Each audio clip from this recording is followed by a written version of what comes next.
here, not on this video here.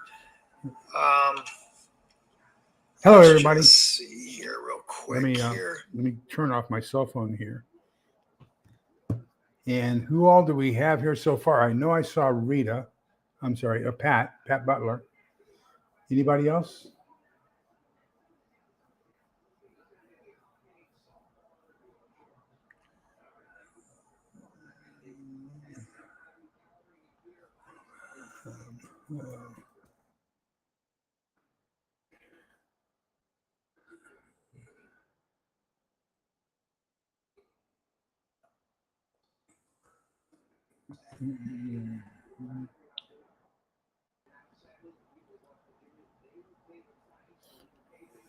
Good afternoon, friends. Stephen Benoon with Israeli News Live. Finally, with some good news. New Yorkers can rest at peace.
Hello, Scott. Welcome.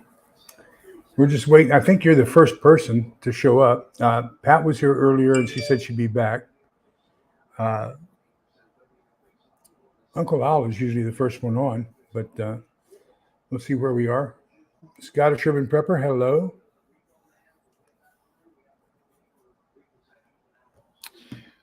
Okay, so for those of you who may be new, first off, I was listening to, I had my cell phone, and I'll be happy to play it back for you. Matter of fact, I might even do that. Let me get here. Just 1 second. Okay. Gosh, about 4 hours ago, the dirty bomb that's been running through New York, been hidden, extremely well hidden, with technology that very few countries in the world would have the ability to hide a nuclear device, especially a dirty bomb. That bomb has been defused. And Hal Turner had reported 2 days ago, the New York City Emergency Management now telling New Yorkers to have a go bag and be ready to evacuate. And kind of interestingly enough, I'm sitting here putting this together, and I just got a video from... Okay, so evidently, the PSA that came out a while ago. Hello, Scott, and Scottish Urban Prepper and Aqua Run Girl, fantastic. LG, welcome. But evidently, the PSA that they had here a while ago about what to do in case of a nuclear explosion may have been based off of this dirty bomb, and so evidently, in the last 4 hours or so, they have located and defused the dirty bomb that was threatening New York City. However, the New York City Emergency Management Department is recommending everybody to put together a go bag and be ready to evacuate. So that just kind of brings you up to date with where we are as far as some of the excitement going on around the country. And Auslander Info, good morning. I think it's morning for you, right?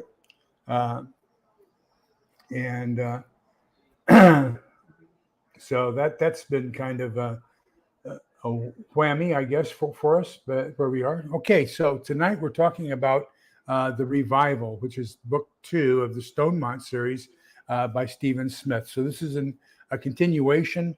Of course, the ranch where he's doing all this right outside of Kansas City, in the Kansas area, he calls Stonemont. And so his theory, if we go back to book number 1, it starts off with something happening and all the power is out, evidently either an EMP or a CME, one of the two. And we get some really good information from him. It's a fantastic novel in the fact that he's always giving us information on how to be better prepared. And so like in volume 1, which was the reversion, we learned things such as keep plenty of cash on you at all times, keep a long arm in your vehicle if you're allowed to, and keep a sidearm with you, keep plenty of cash so you can buy food or whatever. He also used it to buy a bicycle so he could get home, because most vehicular traffic wasn't working. And then, of course, the setting up of Stonemont and how he brought in people who couldn't protect themselves and built a small community. So in book 2 of the revival, he's continuing on with that same genre of, we're at this ranch. This ranch has been prepared with all kinds of a fantastic bunker underneath the house where he has communications devices, solar systems, and everything else in a Faraday cage. He has all kinds of weapons and ammunition. He has all kinds of freeze-dried food, all kinds of great stuff to build upon for this newer community. So as he's building this community, one of the neighbors has an older semi truck, so they're able to go out and find semi trailers in the vicinity, within a 50-mile radius of the ranch. And they're bringing all these trailers in and inventorying them and seeing what they have available for the people who are inside. And that becomes part of the store that they can sell things to the people and grant them rewards for different levels of work and everything else. So this is a continuation of that. This book starts off with a couple really interesting quotes, and I really, really love them. The first one is from Patrick Henry, that we formed a country based on virtue, morality, and religion. And I think that's something that we have a tendency to forget at times. I would recommend you read both this document, make sure you can get this for free at your local congressman's office or your local senator's office. I've got a whole bag of them outside. My dad was called the flag man here in the town, and he always was the marshal for the 4th of July parade, because he was born on the 4th of July, 1923. And so, we did a lot of studying as far as the Constitution and the Federalist Papers, and I strongly recommend both of those to you, and get those and read those. And so that's that first one by Patrick Henry. The Constitution is based on virtue, morality, and religion. Oh, wow. I spelled religion wrong there, didn't I? And then John Adams, our third president, says that they designed, when they wrote the Constitution, they purposely designed it so that it would only be good for a moral and religious people.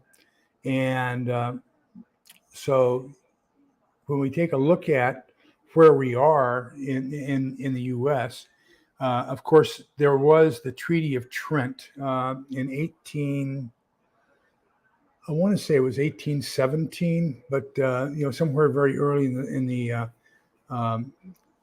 1800s, right after the war with Britain, the Moroccans and the Barbary Coast pirates were taking trade ships and capturing them and holding them for ransom and everything else, which is why we had the USS Constitution. That frigate was designed so that it could go into the Mediterranean and fight off the Barbary pirates. We finally entered into, and they would hold people of high esteem for ransom, and they would ransom those out. And so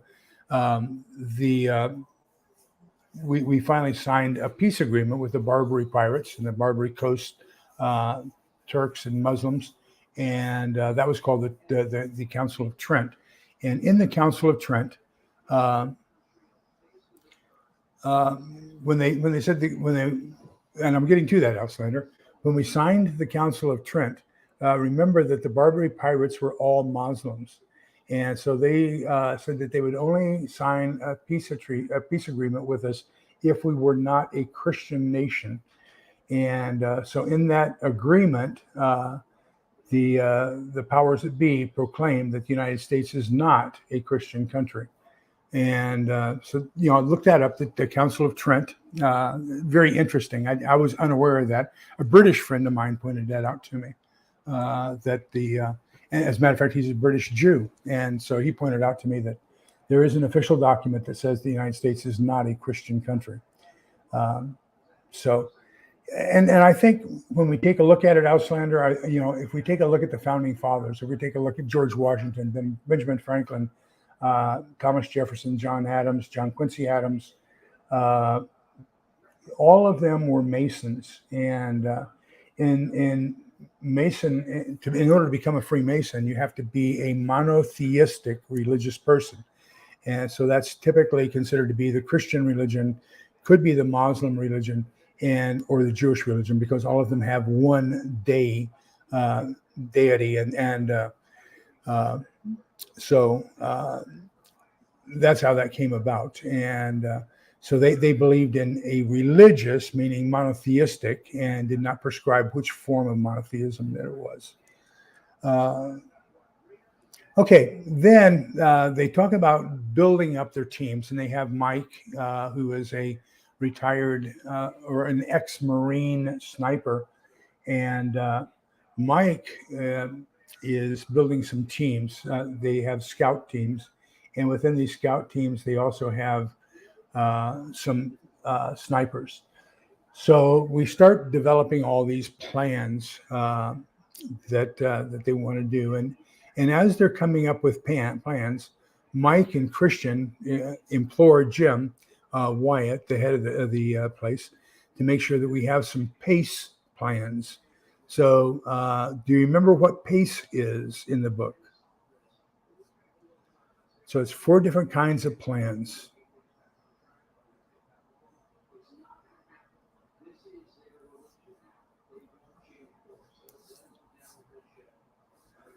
So PACE, P stands for primary, A is alternate, C is contingency, and E is emergency. So we do that in the military all the time. We realize in the military that plans are only good until you contact with the enemy, because the enemy forgot to read our plans. And so, it's a very fluid thing. So we always have contingencies and alternates and emergencies and everything else with phase lines and all that kinds of stuff. And so we never just develop one plan. We say there are several plans. And I think we're seeing that happen right now with New York City.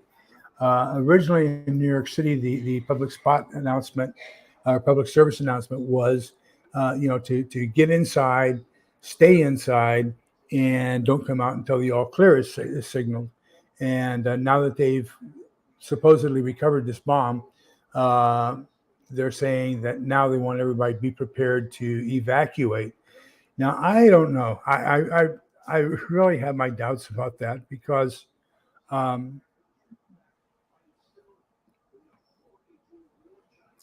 Hurricane Katrina, when Hurricane Rita hit Houston, I-45 and I-35 and I-10 were all just packed like you would not believe. And one of the things we learned was, especially on I-45, it was 3 lanes each direction. So what they ended up doing was they ended up closing down 5 lanes were headed north out of Houston.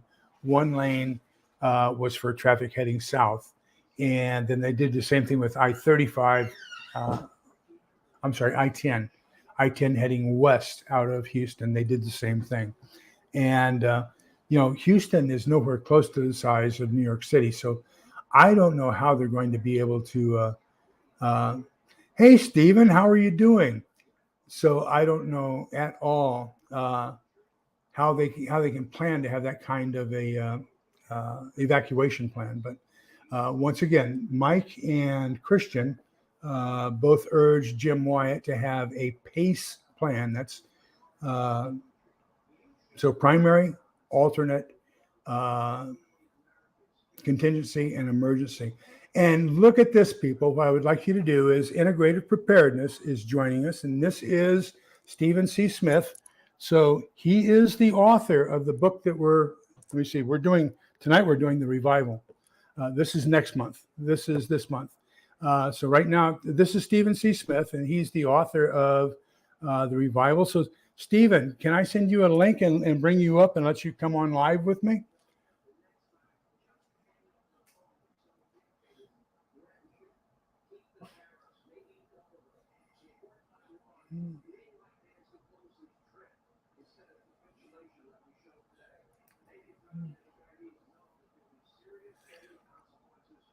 So here you go. Here's the link. If you could click on that, then we can come up here, and then I'll let the people ask you questions.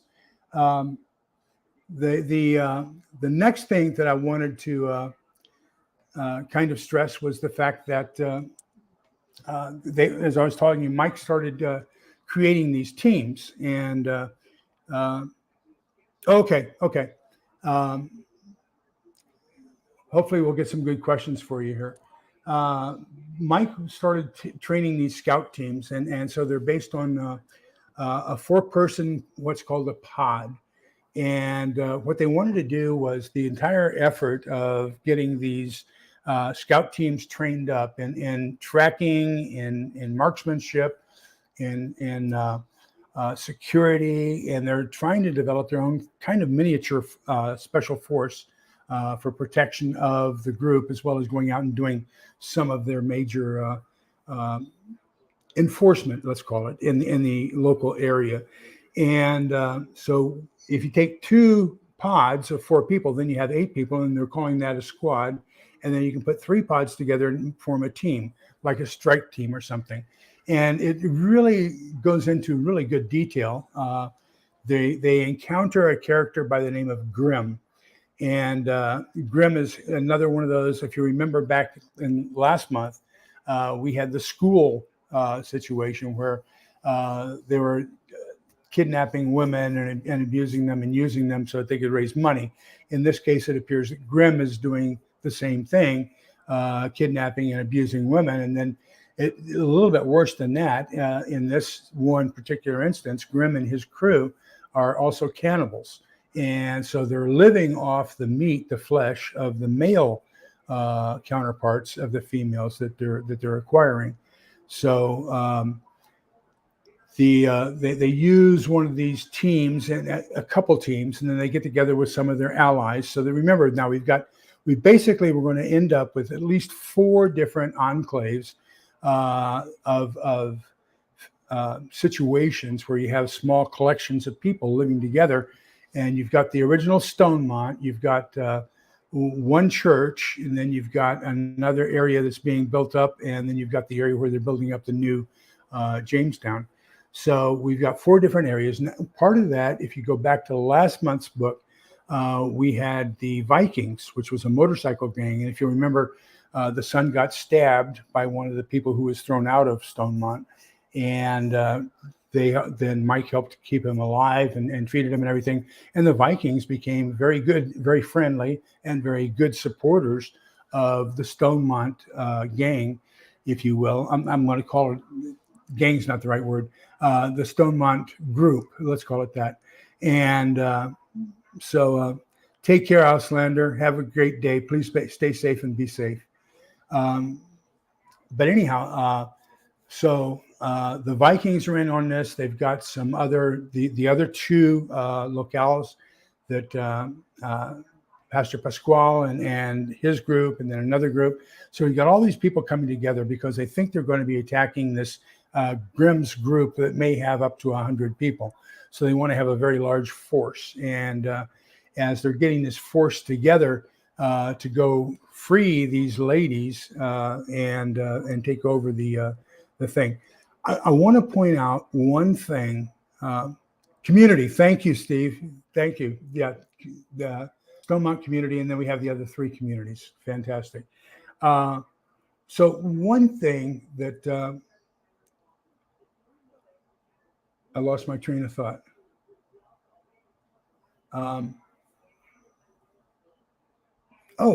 One of the things that Stephen stresses here that I think we need to take a look at, and I think you need to judge yourself and use this as an example, because when they come up in force to the Grimm facility, Grimm comes out and is talking with Jim Wyatt. And hi, Pat. And so Jim is having a discussion with Jim Wyatt, that is the head of Stonemont, is having a discussion with Grimm, the head of this terrible place. And they brought a box truck full of food and beer and whiskey and stuff. And he's trying to trade the contents of the truck for all the women that they have as prisoner. And negotiations aren't going too well. And so reading this book has convinced me of one thing. I've got to get a laser sight for my weapons. That's all there is to it. Because while they're having this conversation, Jim asks the guy to Grimm's left to say, tell him what you see on his left temple. And he says, oh, I see a light dancing around on your left temple. And he says, and he does the same thing to the guy on the other side. He says, and you tell him what you see. And he says, and he's bragging about the accuracy of his snipers. And of course, this causes a little bit of consternation. And Grimm, who's used to being the head honcho who be in charge and a terrible person at that, begins getting enraged. And I think one of the things that's pointed out very poignantly here is there are times to think and there are times to react. And you've got to be of the mindset and have the practice and the skills and to be prepared to pull the trigger on a moment's notice. And that things will have changed by the time we get to this point in society.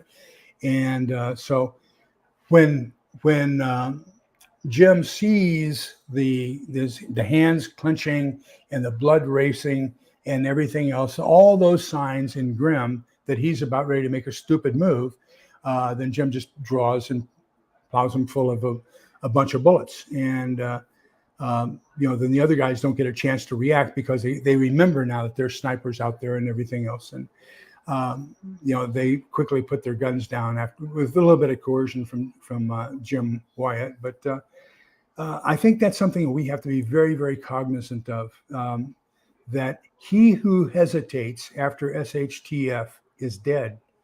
We are going to have some very acute skills at reading people, reading their intentions, understanding what signals there are for people as they prepare to defend themselves. And so then, of course, they go in and they free all these people. And in the meantime, I believe his name is Dwayne. Grimm's name is Dwayne, I believe. But in the meantime, his brother is coming back from a foraging trip or something, and has a long rifled. Hi, Kay. Welcome. So we're in Williamson County. So if you're close by, we need to get together. But anyhow, and he shoots Jim. And so the hero is kind of taken out. And I think this is another thing that we need to discuss. And as we, hi, Maggie, as we talk about developing our communities, it's very important to train your second in command so that somebody can take over in the event that something happens to the leader, or else there can be all kinds of confusion. And I think that Jim Wyatt, in this case, has done a very good job of all the planning and everything else, and putting people in charge of areas where they have great expertise, and he's allowed to recover. So I think that's another very important point that's brought up in the book, and not directly, not overtly, but very covertly. And I think it's a significant thing. They talk about how they're getting people together. The engineers are all getting together, and they're going to put in probably a steam a stream paddle wheel for powering electricity and generating electricity. And they've got the agrarian people together to do things. And then they've got the horsemen and the saddle makers and the farmers. And all these people are getting together and sharing expertise and sharing knowledge. And I think that's going to be a very important part of where we will be in the new world, is we have to share. Nobody can hold back on their knowledge. Nobody can be the everything to everybody. We've got to have our specialties and our focal points. And I think that's very well pointed out in the book. Now the next part of the book that happens is and my next note that I wanted to share with you.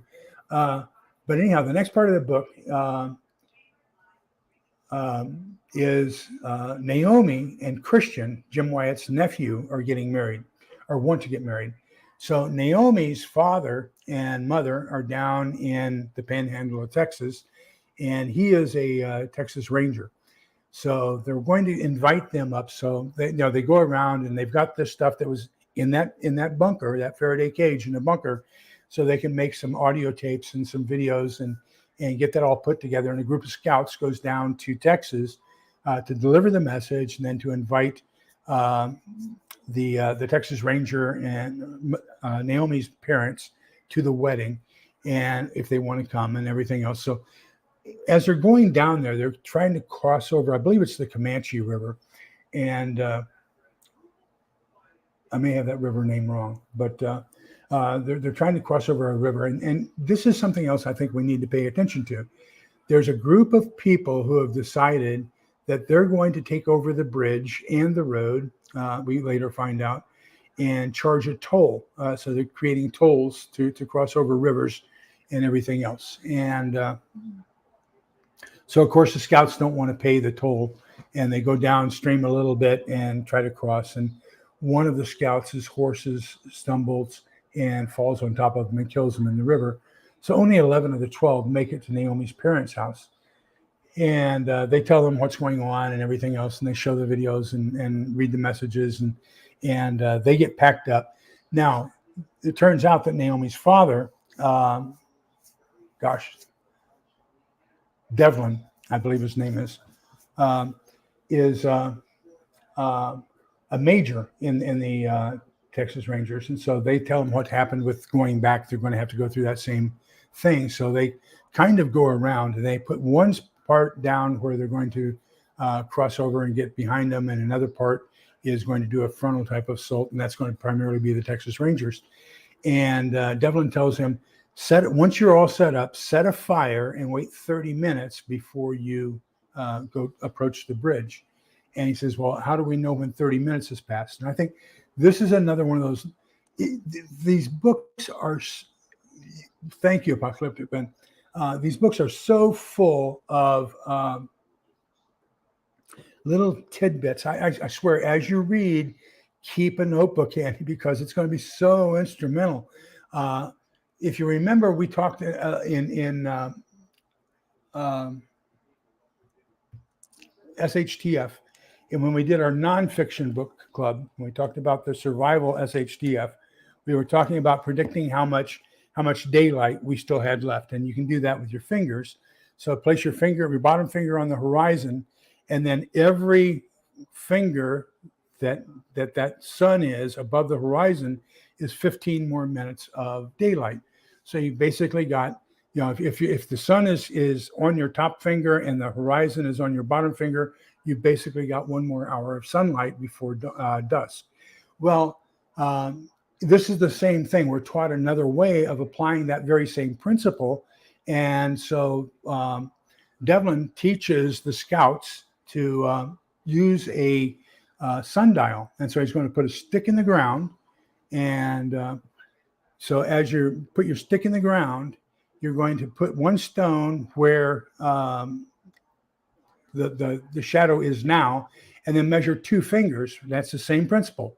2 fingers, 15 minutes for each finger apart, and then put another stone over on the other side When it touches that second stone, then you know that a half hour has passed. So that was a very insightful thing, and I learned something there. Had never been taught to use the finger method for 15 minutes as far as the sundial, and so that was a really, really great piece of information to have. Yeah. So anyhow, I came back negative on the test yesterday, and the doctor says that I'm still going to have symptoms for about 5 to 10 days, and so the cramps in the legs are going to be there, the hacking up phlegm and everything else, but no more fever. So that part's good of it. So the new concoction that they give you for COVID, you take for 5 days. And let me tell you what, about the third day, I started feeling really. I didn't feel great, but I felt immensely better than I did when it all started.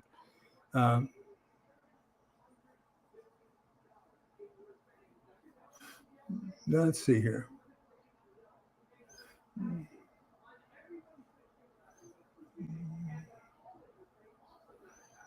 Absolutely. And that's why I say, as you read these, and we're going to do volume 3 next month.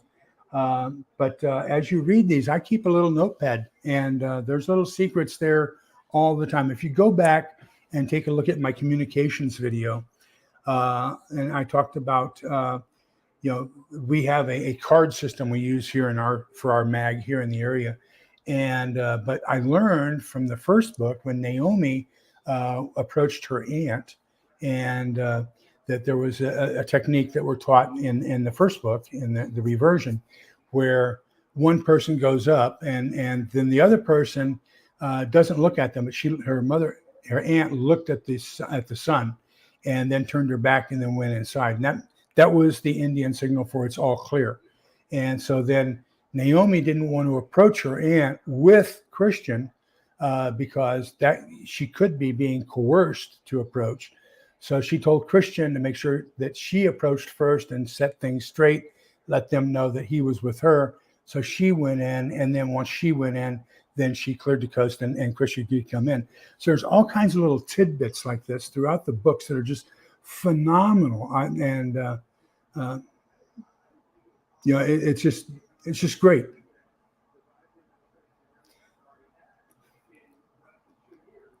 I think that, I tried real hard to get our neighborhood together. And so I said we were going to have a meeting. And this was 2 years ago. And 2 families showed up. And then when we had Snowmageddon, all of a sudden Facebook was filled with, what are we going to do? How can we survive this? How can we get together? So that was easy to capitalize on as far as, getting people together then. And so what I did was I volunteered to be the neighborhood watch, head of the neighborhood watch. And so as I got more and more people involved in the neighborhood watch, what that does is that enables me to have a relationship with them to find out how serious they are about protecting the neighborhood, and whether or not they're interested in putting together some sort of a preparations for the future. So that's kind of how I filter those. I don't want to put too much information out there. Yeah, I don't want to become the target of the rest of the neighborhood. But right now we've got a total of 5 families out of 120. So we're not doing too bad. We're not doing great, but we're not doing too bad. Thank you. Yeah, so the next book is going to be The Renewal, and that's volume 3.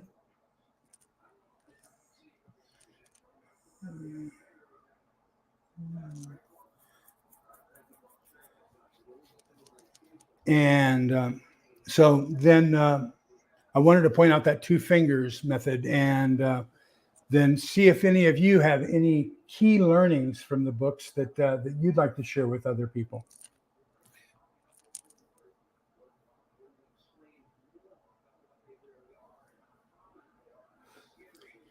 One of the things I did like was Christian and Mike were trying to get, now I'm going to forget his name. I think it's Ian. And that's Jim's older son. He's less than 10. But they got him a BB gun, pellet gun, and taught him marksmanship with a BB gun or pellet gun. And then he used it, of course, to do some rabbit hunting. So I think that's something that's, I had dismissed as before I read the books as not being something that's essential, and that's having a good high-powered pellet gun or BB gun. And now, when I see how it was used in the book and how important it is to have marksmanship training at a very young age, and then being able to go out and do your own little bit of hunting, that becomes extremely important as well. So I'm definitely getting a high power 224 caliber pellet gut rifle, because I think that's going to be part of the marksmanship training that we're going to have when we get together. Any other questions or ideas or comments about the book so far?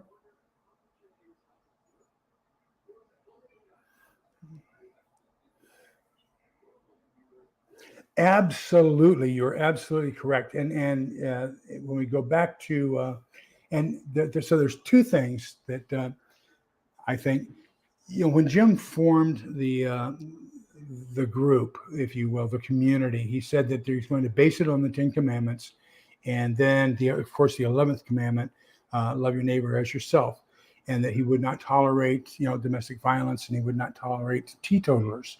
And so I forget the character's name. I want to say Clint, but anyhow, there was one guy who was always, you can always tell the dissatisfied people, and they're going to be troublemakers. And so he was a dissatisfied troublemaker at the at their roundups or their meetings, their congregational type of get-togethers, where they made major announcements. And he wasn't working that hard, and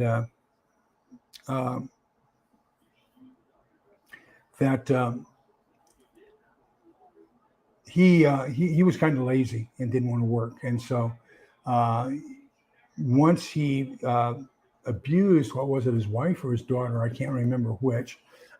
Then Jim went in and pistol whipped him, basically. And then later, when he was found to have stolen items from the group, then they broke his fingers and sent him out. And he's part of that 2-person group that stabbed,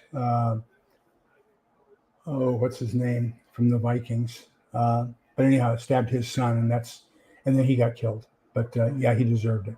And I think that's another thing that the book really points out. And in this one, when they're getting ready to go to I think it's a Home Depot that they've taken over, Jim asks Bill, and if you remember Bill Garner, that was one of the first characters that Christian and Mike encountered on their return back to Stonemont. He's the judge, and so Jim asked the judge, Bill, to go with him because he may have to pass judgment on some of these people and some of the terrible things that they're doing to other people. And, without rule of law, there's going to be some difficult situations made. We're not going to be in a situation like we were back in Salem, where you have stocks and pillories and a red A on the forehead of somebody or anything like that. We're going to be down to some really nitty-gritty, down and dirty punishment as far as crimes, and it's going to be devastating. So, okay, a tidbit that Rob Liguri got was pending nature of cause. Yes, and so remember that they do find a working semi tractor, and they use the tractor to go out and pull in the 54-foot trailers from different organizations, different companies. And so they've got clothing, and they've got Home Depot, plumbing and lumber and everything else. And they've found several cases of food and clothing and everything else. So yes, that would be a fantastic resource. The other thing I like here is how Stephen articulates in the book the inventorying of everything. Now, if you go back to the first book, remember they create a makeshift economic system or financial system, and that is that Jim believes that a person who gives 8 hours of solid work to the community should be rewarded with enough food to feed his family of 4 himself, wife, and 2 children, 3 complete meals, and pay for shelter for 1 full night. So, if you're willing to work, then you're going to have food and shelter. And if you're not willing to work, then you're deprived of that. And I like that system. But the other part of that is if you want to work more than 8 hours, or if the spouse wants to work in addition to you, and then you get extra credits. And as you get extra credits, then you can spend those credits in, let's call it the exchange, which are these 54-foot trailers that they have all this stuff inventoried in. So I like that system very, very much. That's very amenable to me. Can you reuse BBs? If you can find them, yes, absolutely. And usually with pellets too.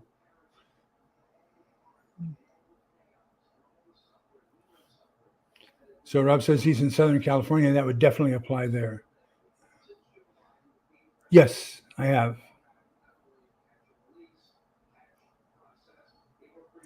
Yeah, absolutely, Rob. And I think that's, and decisive in more ways than one.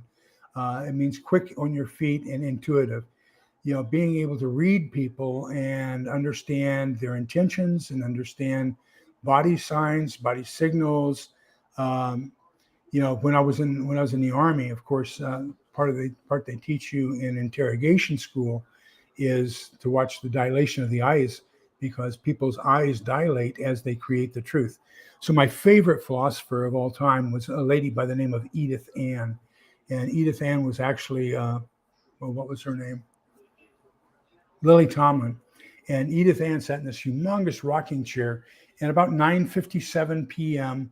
Mountain Time on NBC, Rowan and Martin's Laugh-In happened every Thursday night, and Edith Ann would close the show. And one of my favorite sayings of hers was, "I've never told a lie in my life, but I do know how to create the truth, and that's the truth."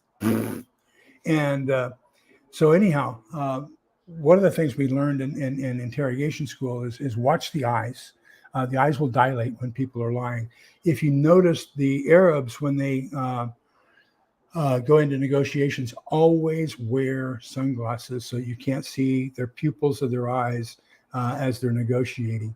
And then, of course, the other one is that your right side is left brain dominated. So this is considered the scientific side. This is considered the artistic side. So if you ask a person a question and their eyes go up to their left, okay, that means they're searching for an answer that's truthful. They're looking for something historical or factual. If their eye goes up to the right, to their right, your left, then that means that they're looking for a creative answer, creating the truth.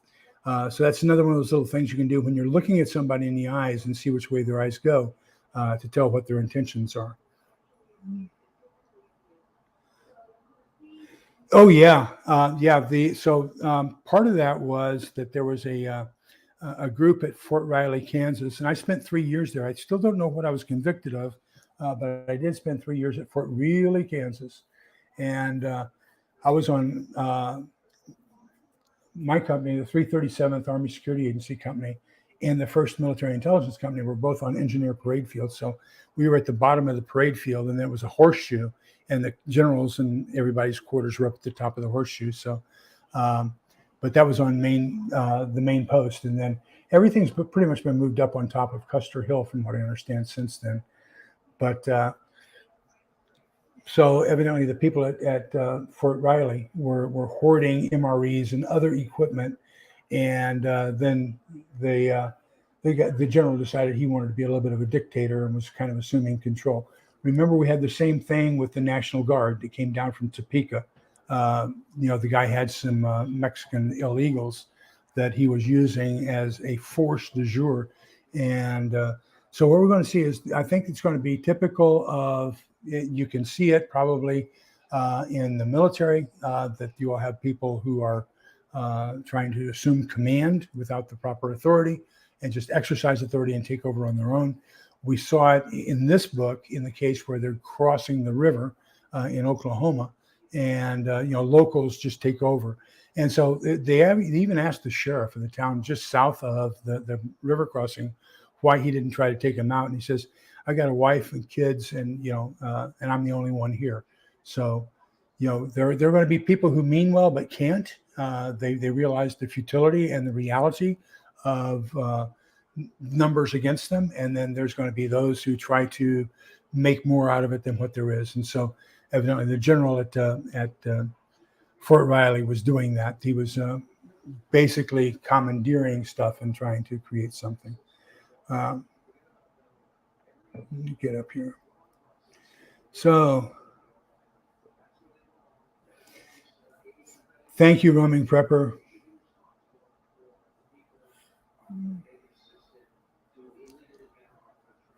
Thank you.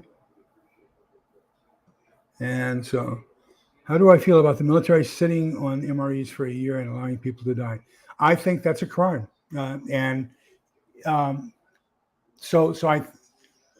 Stephen has put up a pretty good, predictable path of how to judge people. And so one of the things, when we go back to the bridge, okay, as they're coming back across the bridge a second time, the head guy, the scout, the lead scout says, okay, you are responsible for my friend dying, because if you had allowed us to cross the bridge, we would have not had to have taken that ford, and his horse slipped and fell on him and killed him. So I'm holding you accountable for his death, because you could have made this trip a lot easier. And so he walks him up, and he's about, he's got him scared to the bejesus out of him. And the guy's standing basically on the side of the bridge, and he thinks he's going to be shoved off, but he kind of spares him. He makes him poop his pants, I believe, and then gives him a second chance. But I think in the vast majority of cases, when somebody intentionally inflicts harm or causes harm to be done to somebody, either through intentional negligence or through just meanery, I think that we offer the same repayment back to the person. That this is an eye for an eye and a tooth for a tooth, and that's just how it's going to be. We can't have people who are intentionally being negative towards other human beings or inflicting harm of any kind.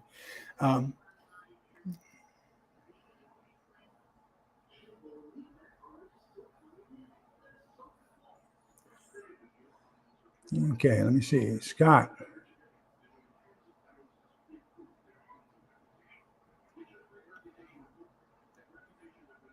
Oh, wow, from 86 to 2001. So what'd you do? In the Air Force, I would have been a 208, electronic warfare signals intelligence analyst. I was a 98 Bravo, which is a code breaker.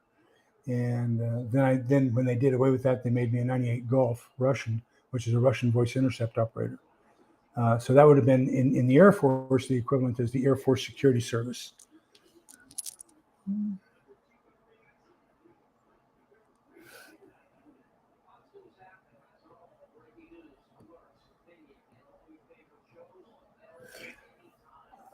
I think that's partially true. I will agree with you. I think there's enough of that to where that's partially true. I think it's more probable with the military of today than it would have been during my time.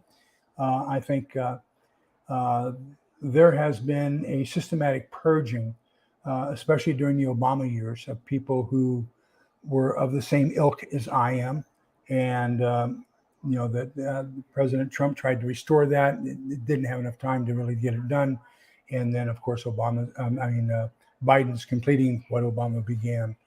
But I think I'm going to say that with the police, because my father-in-law was a police officer, a sergeant. I'm going to say that you'd be surprised. I'm not that afraid of the police, because one of two things is going to happen.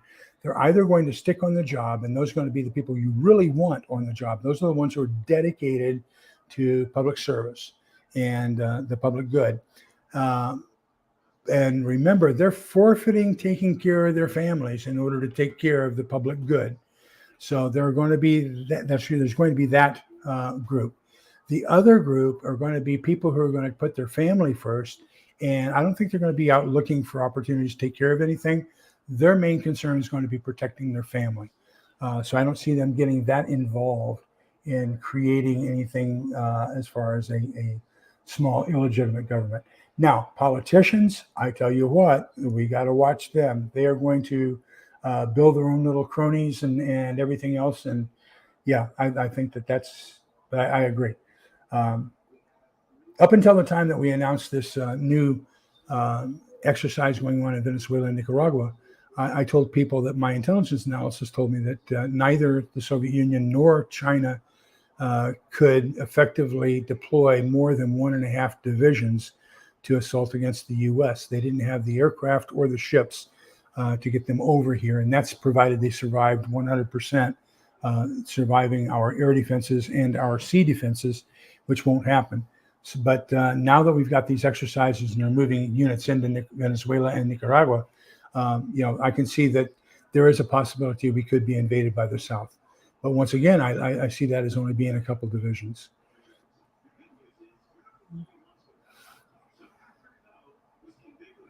You're absolutely right, Aquarun Girl. And that's why I say, we've got to start assessing ourselves and assessing what it's going to take to survive. Because hesitancy, he who hesitates dies, and that's just the way it's going to be. And so I think that there's going to be a lot of people who are going to be hesitant, and the other side, the bad side, is going to take advantage of that hesitancy, and that will be our downfall. All right. Wow. A marketable skill, unlike what I have.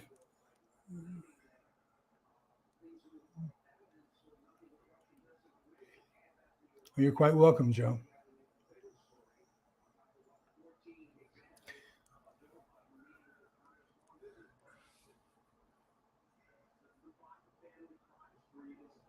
Fantastic. So power piston 22. Okay, I got to write that down.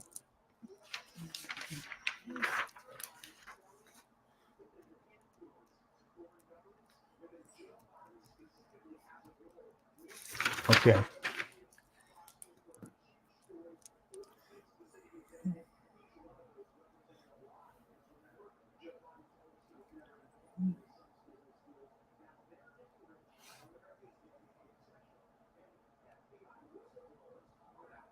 Yeah, I don't think, I think that the Second Amendment is well known throughout the world.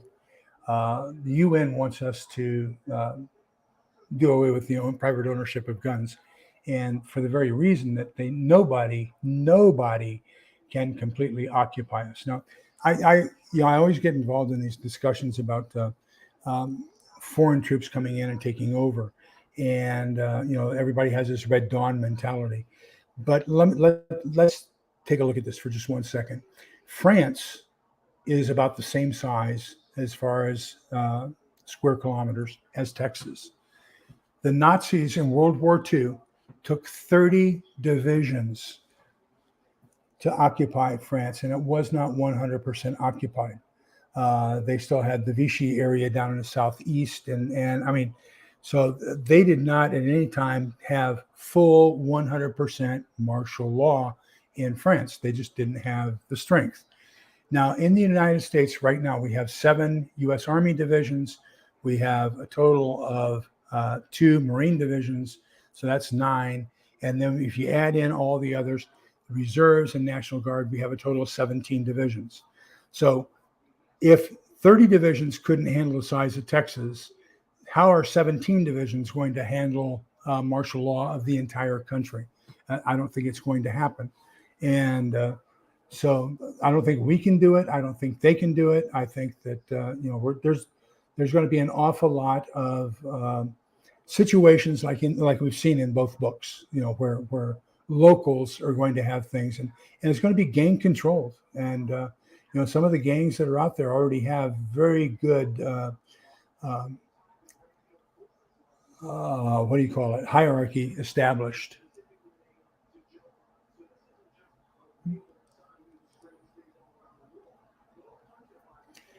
Thank you, Steve.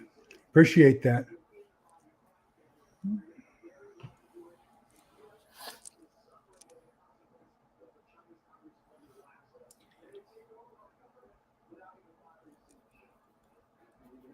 I think we're taking the first step of that, LG, right now, in the fact that what we're doing is we're making ourselves aware of the fact that we are going to have to make those decisions. If we can put our mind, if we can read books like these and put our mind into it and say, what would I do in that situation? How can I judge this? How can I look at what's going on, and how would I react? Now, as you start mentally preparing yourself for those reactions, I think that's the best thing we can do, is use these situations that are being put in front of us through a book, and say, this is what's creating our new reality. How do I react to it? And then we've got some examples, so we can go back to it and say, oh, I know how others have reacted to it. I know how I should react to it. And if we do that, now, let me tell you something. I want to be 100% clear here. No human being of their right mind has ever pulled the trigger on another human being and been of a right mind afterwards. Even in combat, when you shoot somebody else, it takes something out of you, and you won't be the same person afterwards as you were before.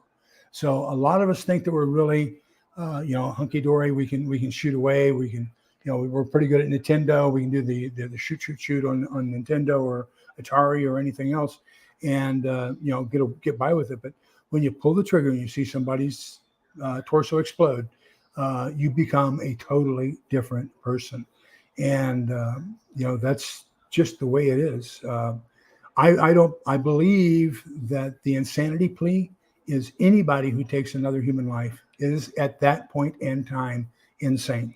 And so there has to be some sort of training or some sort of reflex or something else to overcome our human instinct, which is not to kill another human being.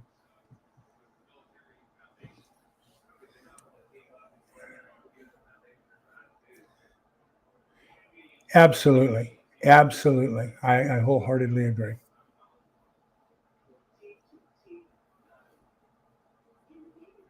Yeah, I think I told y'all last month, when we did the reversion, the first time I went deer hunting, I swear that deer was looking at me and pleading through its eyes. It knew I was going to shoot it, and it was bleeding through its eyes, and uh, you know, I froze, didn't get the shot. But that's just how it is. That even shooting an animal, even killing an animal, takes a little bit out of you until you get used to it and learn how to do it.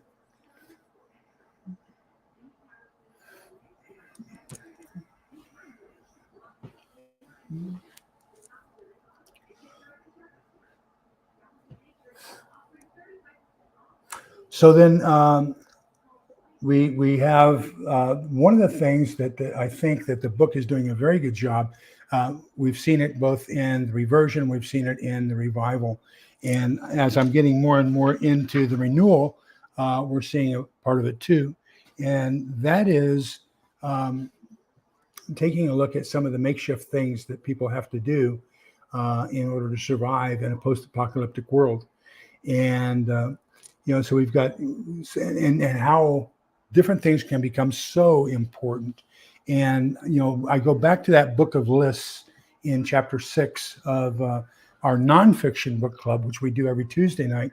We just finished with Selko Begovic and Tom Cowdery's SHTF, the Survival Boot Camp. And in chapter 6, they had a whole bunch of lists of different things. And I think one of the things we might want to take a list of and sit down and think about are, what are all the different things, occupations, skills, trades, things that are going to become important to us, and not just medical here and there, but in this book two, we've got a guy whose daughter was saved from the group last week, the first book, and they were the ones that were being put on display and pole dancers and everything else. And his daughter was saved, so he was a cartier, and he made saddles. So he made 3 saddles and gave them to the Wyatts. And then they found another person who had a horse ranch. And of course, he couldn't feed all of his horses and needed to get rid of half of them. So they bartered some equipment for and supplies for half the horses. And so now we start looking at what are all the different skills, what are all the different trades that we're going to need to reestablish our society. We're going to need people to make barrels. We're going to need plumbers. We're going to need electricians if we're going to design a water wheel system of power generation. We're going to need gardeners. We're going to need cooks, carpenters to build the longhouse. We're going to need educators. One of the things, and I did this in a video a while back where I talked about essential books to have. If you have children or grandchildren, I made a habit of every time I go to Sam's Club, I pick up one of the homeschool books, age appropriate for my 3 grandchildren. And so I want to have a complete stockpile of K through 12 books to use to educate my grandchildren in a post-SHTF environment. So to include history and poetry, I want them to have, let me see, where is it here? Yeah, this was given to me by my father, the police sergeant. My father-in-law, the police sergeant. And this was before I married his daughter, but he gave this to me for my birthday. And so, this is, I've read a couple out of here, but, this is one of the things that is important that we're going to have for our future is poetry and prose and art and history and everything else. And so, we think of all the different things and make a list of all those critical people that you need to have in your group. And then how can you actively solicit those?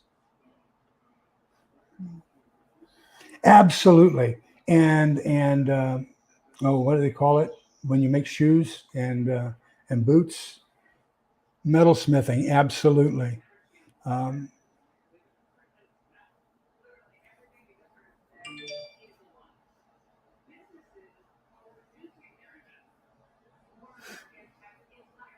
It may not. I'm a little bit more optimistic than that. I think that we can rebuild. I think we can rebuild, and we can possibly even rebuild and make it better. We already have the knowledge. If we look back in the 19th century, we didn't have a lot of the books that we have now on electricity or diesel locomotives or diesel machines or internal combustion engines or anything like that. So the basis is there. We just need people of good character to rebuild it. And I think that may be where you're talking about. Yes, chemists. Cobbler, thank you. Yeah, that's the person who works on boots and shoes. By the way, a very important piece to add to your preps is something called shoe goo, Goo. When I was at Goodfellow Air Force Base, the Army detachment there, my battalion commander was a marathoner. And man, he loved shoe goo. But shoe goo, basically, you just put it on the bottom of your shoe and it puts on a new layer of sole. And he kept all his running shoes with shoe goo on them all the time. So I happen to have a couple tubes of shoe goo that I keep in my prepping closet so that I can repair shoes if necessary after SHTF.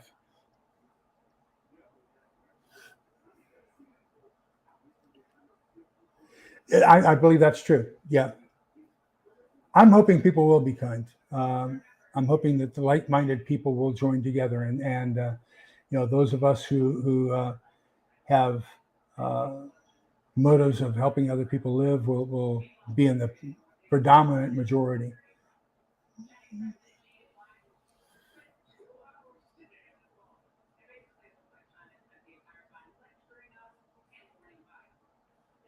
Okay. Yeah. And that's very likely. Remember that as we almost have two different types of societies, one east of the Mississippi and one west of the Mississippi. So if you look east of the Mississippi, that's where public transportation is really good because basically they built up. So you have higher concentrations of people in smaller, you have a higher population per density east of the Mississippi than you do typically west of the Mississippi, which is why that mass transportation doesn't work that well out here because you'd have to make so many frequent stops to get people close to where they needed to go that it would take them forever to get to their destination. But if you run expresses, then there aren't enough stops to get people close to where they want to go, so they aren't going to use the public transportation. So it's really strange. Electromagnetics, yeah. Absolutely. My email, if you go to Cold War Prepper and the about, it tells you Cold War Prepper at outlook.com.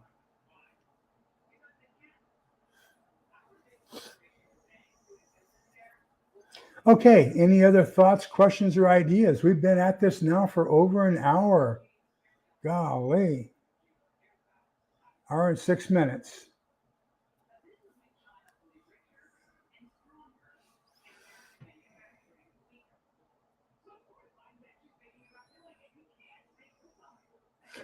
Joe, I'm going to support that idea 90%. I'm going to say that there's also a variance on the coast.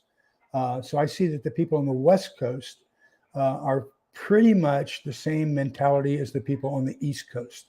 And so the flyby country in the middle, the Midwest, is going to be, I would wholeheartedly support that theory. Absolutely.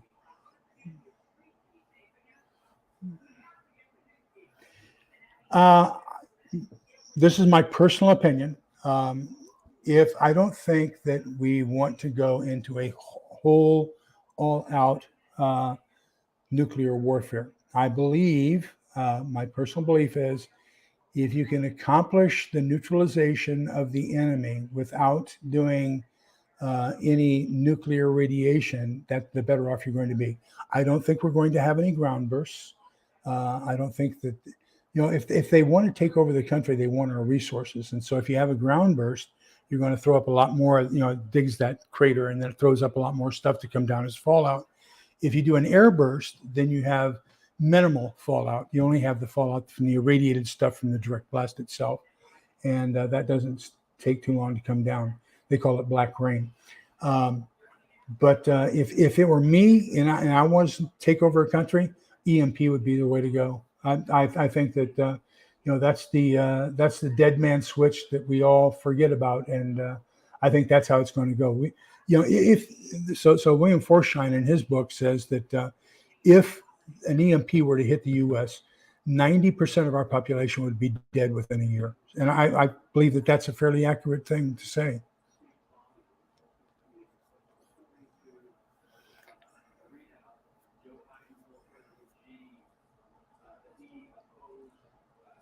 Well, thank you, Joe. I appreciate that. I don't know if you know it or not, but I started prepping when I was 10 years old. My next door neighbor was the block civil defense warden, and he built a cinder block fallout shelter in his backyard. And so here I was at the impressionable age of 10 during the Cuban Missile Crisis, and I devoured everything I could get from him and started learning about nuclear radiation and fallout and nuclear war and everything else. And so I've been doing it ever since then. And I wasn't really able to get a good hunker down presence until after I retired from the Army. In the Army, you PCS, permanent change of station, usually about every 3 years.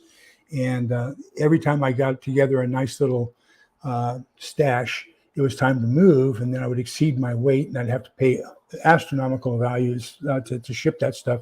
So I just started giving it away to people. I wasn't able to really get into prepping until after I retired from the Army, right after Desert Storm. I came back from Desert Storm and retired February 1st of 1991.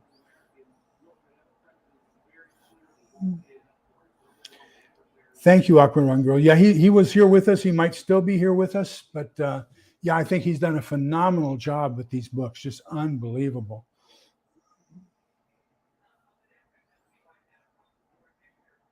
Yeah, I believe that the EMP, which is usually going to be a nuclear blast at an altitude above 35 miles, is probably the way it's going to be. That's I agree. I think that our number one threat is going to be an EMP blast. But I don't know if you've heard the news or not. I played it at the beginning. The PSA that they did for the city of New York City, saying stay inside, go to the bottom floor and all this kinds of stuff, and don't come out until the all clear is signaled. The Stephen Ben Anun from Israeli News said that they have located and disarmed the dirty bomb in I think they found it in New Jersey, but they were planning on using it in New York City. And so that has been defused and is no longer a threat. However, the city emergency management department is suggesting that all the New Yorkers put together a bug out bag. So, that's news that was as of the beginning of this discussion here. So I think the U.S. is going to collapse demographically. I don't think it will come to a war here. Foreign strategy is to just wait us out. Yep, we are collapsing. You're absolutely right. I don't think it'll come to armed conflict. And the reason I don't think it's going to come to armed conflict is because you can't identify who the opposition is. You would have to self-identify in order for them to know that you're an enemy. Same with them. So unless I have a hat on that says, Build Back Better, or I have a hat on that says MAGA, or I have a red button or a pin or a blue button or a pin, nobody knows what position I'm taking. So how will they know that I'm the enemy? How will they be able to attack me? So I think that these things are going to be concentrated in centralized urban areas where there's going to be groups of people who will confront each other and be able to identify each other. But I think in the suburbs and the rural areas, most of us probably won't know that anything's going on at all. Thank you, sir.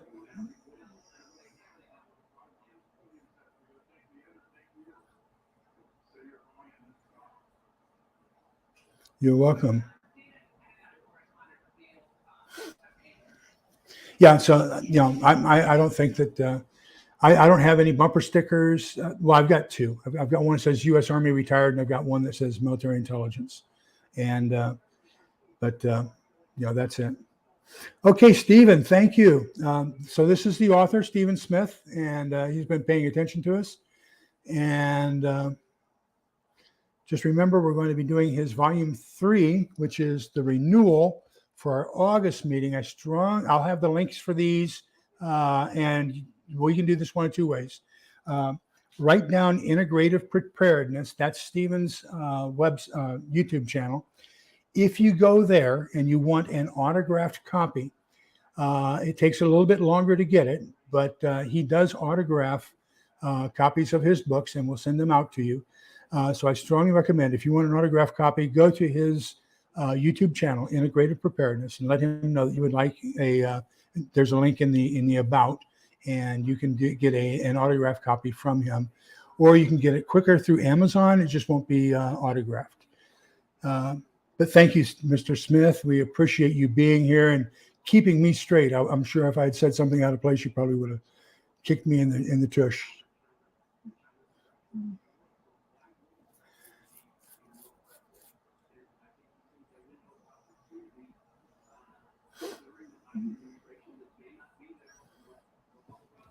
Okay, thank you, Mr. Hummer. And Pat? See what Pat has to say, and then I think after this, we'll just go ahead and close it down. So remember that the last Thursday of the month of August, we're going to be talking about the renewal, which is volume 3 of this series, and I strongly recommend you get it. We're taking a 1-week break for our nonfiction. So next Tuesday, we're not going to do nonfiction, but starting the Tuesday after that, we're doing the introduction, which is the first 30 pages of Surviving the Economic Collapse.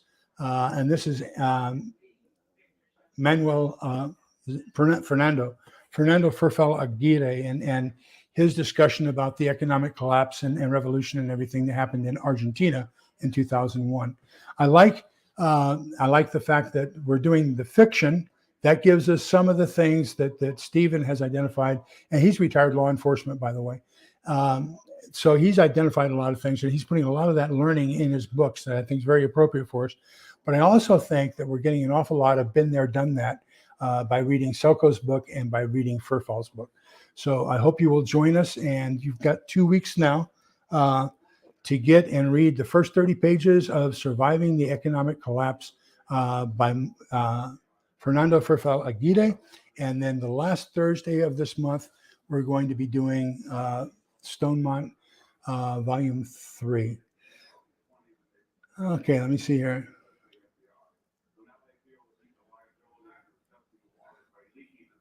I have a tendency to agree with you. I think that underneath, everybody has a tendency to be good. Thank you, LG. Yeah, looking forward to it. Okay. Thank you, Mr. Hammer. Yes, I agree. It is a great book. And so if you want to join us, that'll be Tuesday nights at 8 o'clock. But not this next coming Tuesday. We're going to take a 1 week break, and then we'll go to the next Tuesday after that. So remember, let me get I should have this memorized by now. Gosh, I do it every time. But this is the instructions that were given to Moses. So he said, this is how you shall bless the Israelites. Say to them, the Lord bless you and keep you. The Lord let his face shine upon you and be gracious to you. The Lord look upon you kindly and give you peace. So remember, we're all in this together so we can come out the other side together. Togetherness is the key. Take care, and thank you so much for being here tonight. Really appreciate y'all. Take care. Bye-bye.